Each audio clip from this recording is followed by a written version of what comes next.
We thank you. We honor and glorify your name today because you are in our midst. You are the ruler and you have forgiven us and you are walking beside us. One day we will look back on this day and say what God has wrought. So we begin now, giving you praise and honor, glorifying your name, lifting you up. And we do this in the name of Jesus, who taught us to pray. Our Father, who art in heaven, hallowed be thy name. Thy kingdom come, thy will be done, on earth as it is in heaven. Give us this day our daily bread, and forgive us our trespasses, as we forgive those who trespass against us. Lead us not into temptation, but deliver us from evil. For thine is the kingdom, and the power, and the glory, forever and ever. Amen.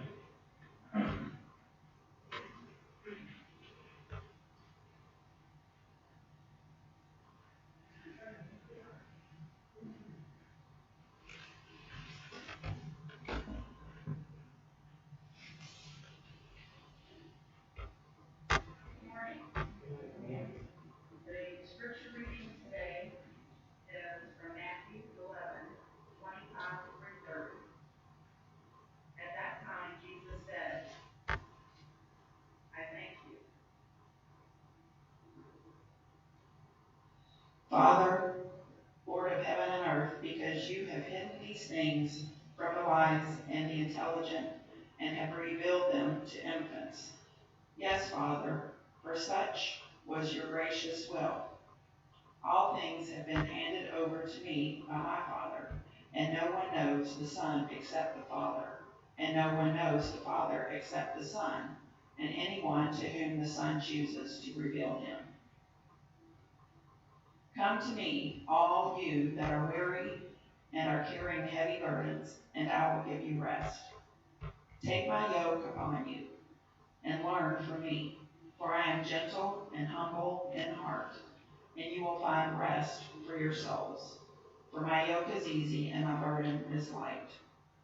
The word of God for the people of God.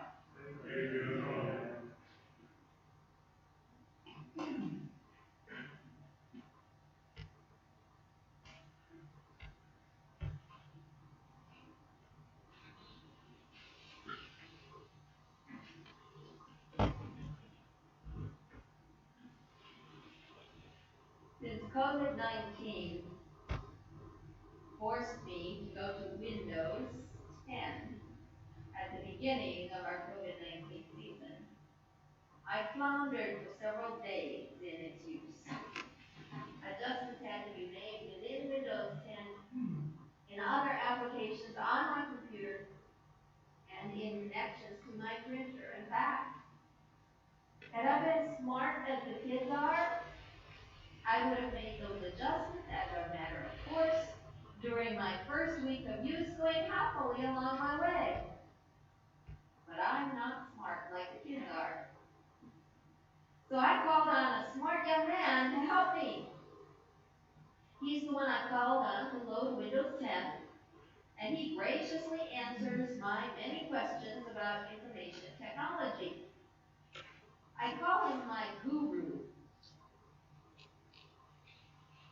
So it was in trying to get my printers connected properly that he asked me to download this app called TeamViewer.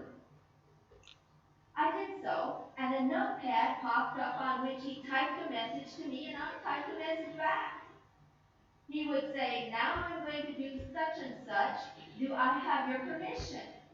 I'd say yes, and the cursor arrow on my computer screen would move around just as he had said, and do the thing I couldn't do, while I watched in amazement.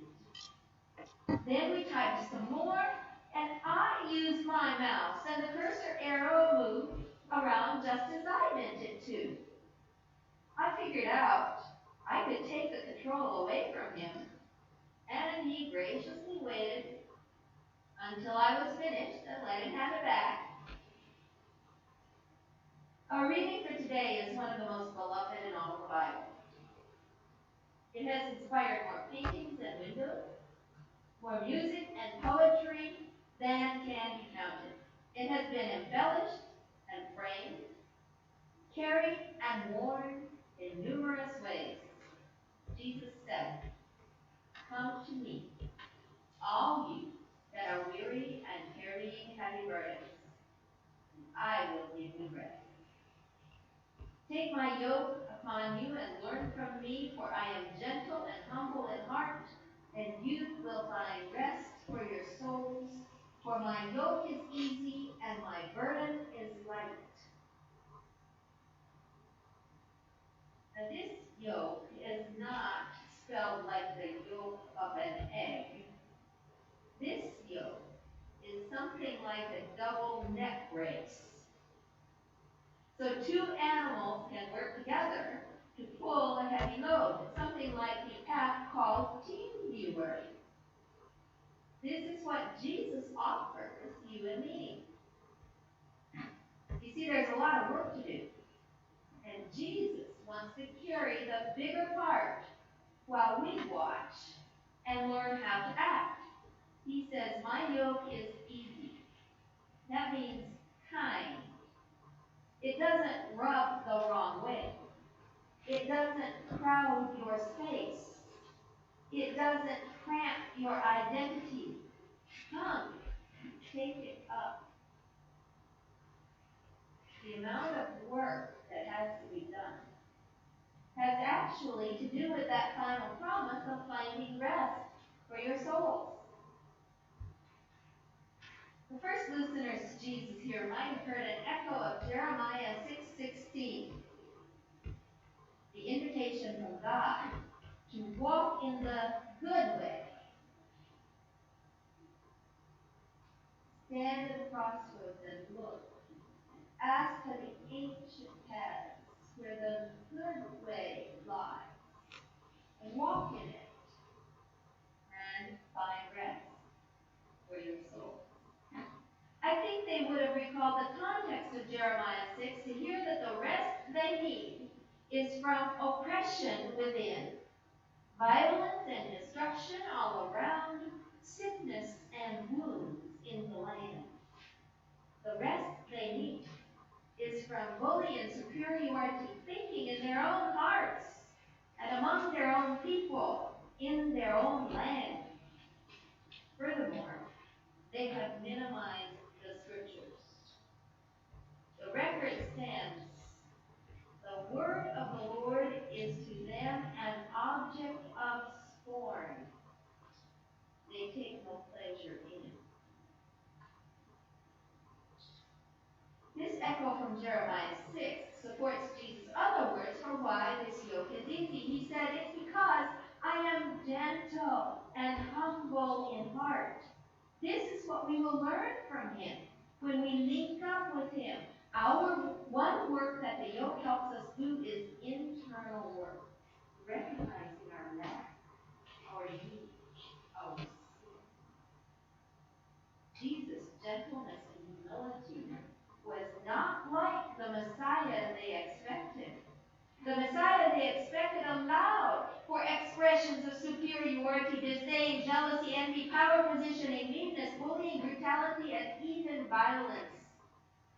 These will be deleted by the use of the TeamViewer, the yoke, which ties Jesus and my efforts together. And the deletion of these will be part of the rest in our souls. It is those who tie themselves to Jesus for the work who get the rest. Let's step back a bit and see how this beautiful invitation from Jesus fits in its context. Matthew 11 and 12 comprise the narrative section between two of Jesus' sermons in Matthew. Remember our V formation from last time we were in Matthew? See how the sermons are situated between the narrative sections?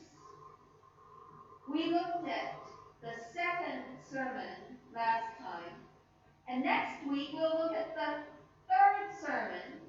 But today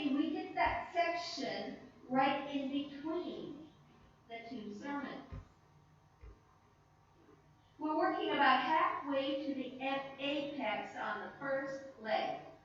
Matthew 10 is Jesus' sermon full of instructions to his disciples for their mission and vision in the world. Matthew 13 is Jesus' most interesting sermon on parables, including many stories. Between those two sermons sits our reading for today. This narrative section can be outlined like this, in another V formation.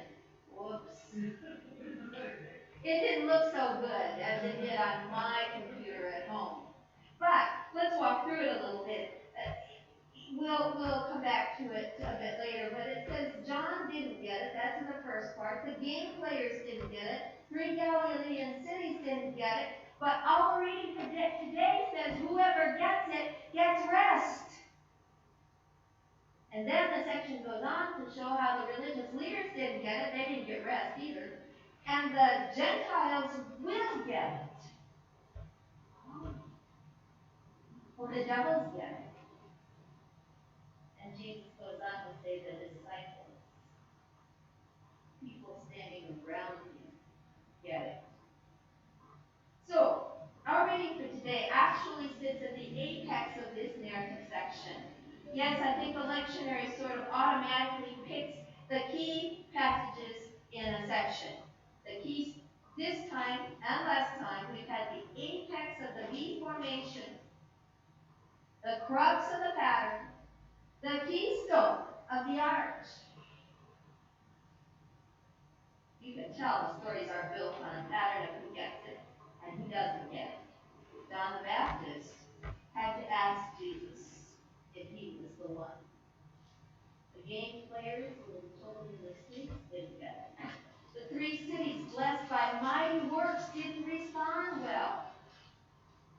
And then those religious leaders in Matthew 12 didn't get it. They had forgotten the power of the Sabbath all the way from Eden to remind them that they were neither God nor in a position to despise others or to conspire against Jesus. But then on the balancing side of the V formation, there are stories of people getting it. Jesus said non-Jews will get it. Think of the people of Nineveh who repented at Jonah's preaching. And the queen of the south who responded to Solomon's wisdom. Jesus said even the devils get it, though the cast out unclean spirit wanders through waterless regions looking for a resting place and finding none. Maybe the devils get it, they don't get the rest. Finally, Jesus stretches out his arm in a gesture to include those who followed him, and he says, these disciples get it. These are my family. Okay, is anyone here asking what it is that they got or didn't get? You wonder what the fuss was all about. We're going to find it right here in the center section, just before the wonderful invitation about work and rest that we read. Let's look again at our reading. Matthew's record reads, at that time Jesus said, I thank you, Father, Lord of heaven and earth, because you have hidden these things from the wise and the intelligent, and have revealed them to infants. Yes, Father, for such was your gracious will. Now this is one of the prayers of Jesus. Not many prayers of Jesus are recorded in Matthew. But this passage cites Jesus' very words. As in the Lord's Prayer taught to his disciples, Jesus addresses the prayer to Father. Here, Father is further denoted as Lord of heaven and earth. These words would surely remind the hearers of the God who in the beginning created the heaven and the earth. Apparently, this God's will is that children should get it, while wise and intelligent people don't get it. Matthew seems to have enjoyed telling about Jesus and children, Later in the story, he shows Jesus setting a child in the midst of them as a humble example of how to be great in the kingdom of heaven. Then he shows the disciples shooing the children away from Jesus, the busy man, but Jesus saying, "Let the children come to me." Do you hear that? Come to me. And still later, Matthew quotes Jesus quoting Psalm 8:2, "Out of the mouth of babes have you ordained praise." I think we're a little bit ahead of the slide. All right. Children get it. But what did they get? What did John get? And what did the game players, the three Galilean cities, not get? But what is it that children do get? Here it is. The key, the crux, the apex. Jesus said, "All things have been handed over to me by my Father, and no one knows the Son except the Father, and no one knows the Father except the Son, and anyone to whom the Son chooses to reveal him." Did you know that was the verse before that beautiful invitation? Sometimes context means a lot. Simply here, Jesus said, "My Father has given me all things, even the privilege of knowing my Father and of revealing my Father to whom I choose." The children get the revelation. Children get shown God, and they get revealed to that Jesus is God. Whoever gets this, that Jesus has all authority of our self-revealing God, gets also the wonderful invitation, "Come to me, all you that are weary and carrying heavy burdens, and I will give you rest. Take my yoke upon you and learn of me, for I am gentle and humble in heart, and you will find rest for your souls. For my yoke is easy, and my burden is light." The little children get it. The tired and burdened get it. And they get the rest.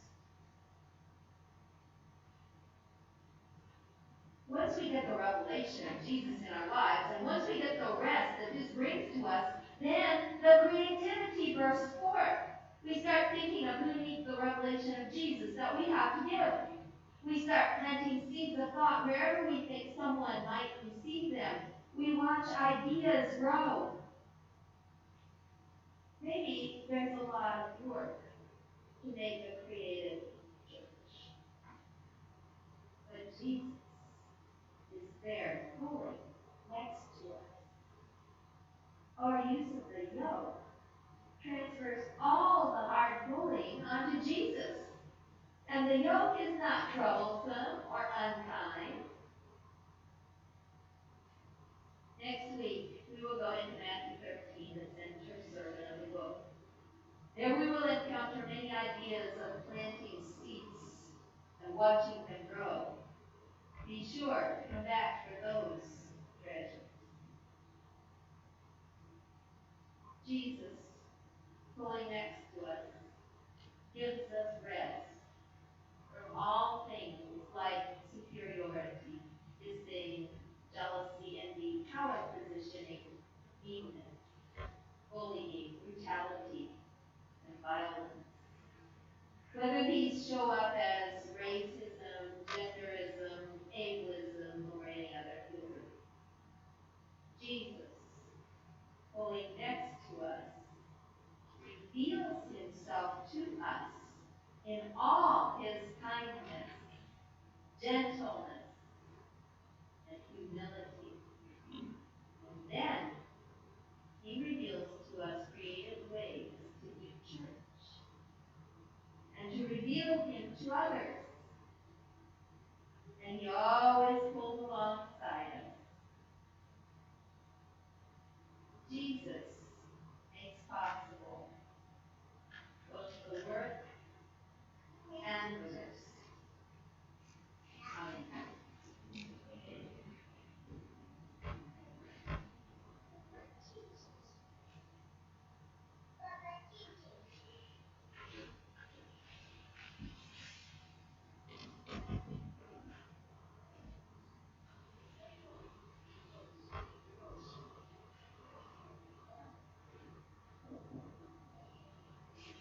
The Spirit of the Lord is upon us, because he has anointed us to bring good news to the poor. He proclaims release to the captives, recovery of sight to the blind, healing to the afflicted, and to let the oppressed go free. God, whose giving knows no end, has given the gifts of the Spirit and the gifts of various forms of assistance as Christ has apportioned them in each one of us. If we are God's children, and we are, then we offer up ourselves in praise as we collect our tithes and offerings. This morning, please bring up your offering as you come up to receive communion. And place it in the offering place, which will be soon to my right. Let us pray. Upon this table of blessing, O Lord, we place the gifts of our lives, our money, our time, and our talents in service to you. These gifts we offer with eyes open to human need, ears tuned to every cry of despair, hearts sympathetic to the plight of others, feet ready to go out of our way to help, and hands ready to reach out and share. In your goodness, receive these tithes and offering. Multiply them that they might fund miracles of hope and grant reconciliation. In Christ's name, amen.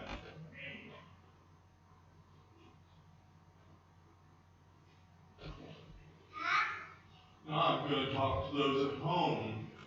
As we prepare for communion, I hope that you have gathered your bread and your cup so that you can share communion along with us as we take communion here in the sanctuary. Now, if you were here for last Sunday's sermon message, you heard the Lord tell Jeremiah that God has a plan for us. For surely I know the plans I have for you, says the Lord, plans for your welfare and not for harm, to give you a future with hope. And while we are confessing our sins, you are always faithful and just to forgive us our sins and to cleanse us from all unrighteousness. Then when you call upon me and come and pray to me, I will hear you. When you search for me, you will find me. If you seek me with all your heart, I will let you find me, says the Lord. What happens when we replace the yoke of Jesus in our lives? When we sin and desire something other than God's will, then we replace the yoke that is easy and the burden that is light with something much heavier. All things have been handed over to the Son by the Father, and no one knows the Father except the Son. But if you have seen the Son, you have seen the Father. And so that we might remember, the Son invites us to this his table to share in the bread and the cup. Let us pray. We thank you, Father, Lord of heaven and earth, that you have revealed all things, not to the religiously wise or to the intelligent, but to us, your children. As we come to the table and pray for the bread, let us remember Jesus' suffering on his way to the cross, that this bread which represents his broken body and torn and battered, which has been sacrificed for us. We remember also as we pray for the cup and confess our sins, that this cup represents his spilled blood on the cross, which was given in death, so that we might live through his resurrection and forgiveness. This morning, Jesus invites you to come to his table. Come up the right-hand side, drop off your offering, pick up the combined communion cup and bread, and return to your seat, where we will consume the elements together. Now on that night that Jesus was betrayed, as he ate with his disciples in the upper room, Jesus took a loaf of bread, and after asking blessing upon it, he broke it and gave it to them. Take, eat. This is my body given for you. Each time you do this, remember me.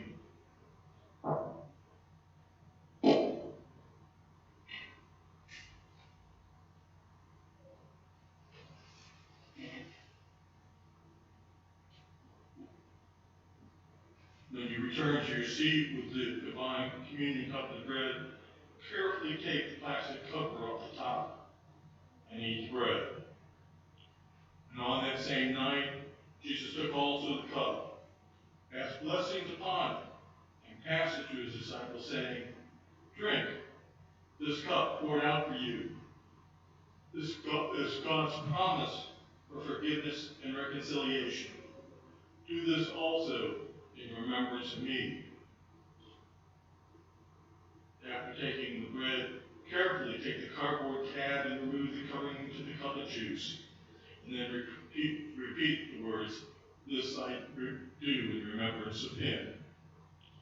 Please come forward and receive communion.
Just remove the plastic cover on top carefully.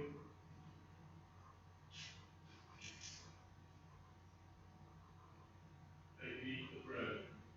Do it in remembrance of him.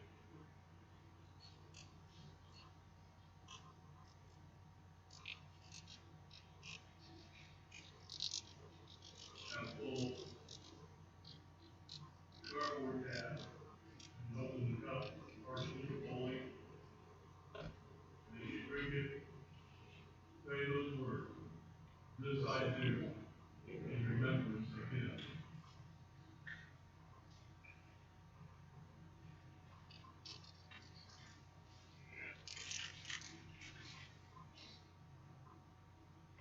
For as often as you eat this bread and drink this cup, we proclaim the Lord's death until he comes.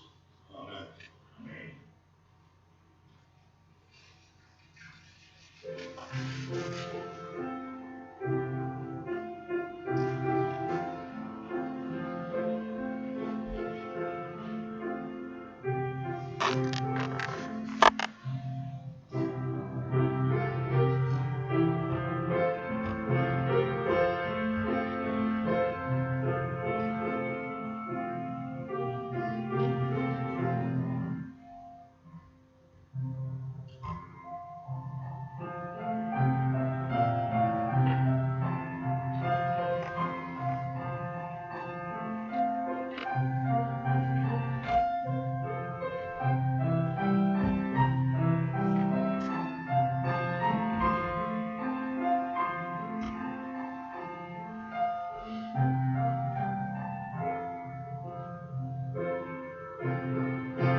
Now go